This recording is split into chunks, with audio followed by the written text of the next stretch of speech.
Recognized for 5 minutes. Thank you, Mr. Chairman. Mr. Chairman and members, friends all, I have a good deal of consternation about the President's current position, wherein he has refused to reveal what his income tax reports, forms, filings would indicate. He does not expose his taxes. And while the Emoluments Clause of the Constitution does provide some requirement, that is quite less than what we could ascertain if we had his tax forms so that we can see where his investments are and determine whether conflicts exist.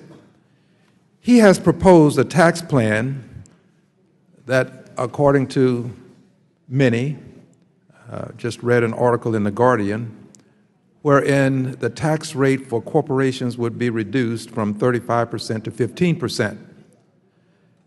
And this rate, this new rate, would then apply to pass-throughs, LLCs, and S-corps. It is estimated that this plan alone would allow millions of dollars to be accorded Trump.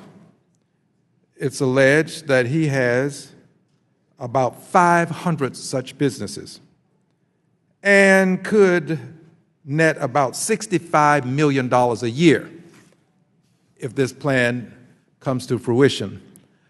My point is simply this: anything that we can do to assure the American public that the President is not going to reap huge benefits from merely being in office and promoting his businesses, I think is beneficial. I would support what Mr. Capiano has proposed. It seems reasonable under the circumstances. In another world, with another president, it might not be necessary. But in this world with this president, it's absolutely necessary. And for just a moment now, I'd like to reflect upon the prior president, President Barack Obama. I am absolutely, totally, and completely convinced that if we had the same circumstances with Obama as president, I assure you there would have already been a petition to impeach. You mentioned the persons who are talking about impeach the president. There would be a petition filed to impeach Barack Obama. There would be a request for an investigation into his taxes. There would be an effort to run him out of office as quickly as possible. I am absolutely, totally, and completely convinced. Why? Because you tried to do similar things with less evidence.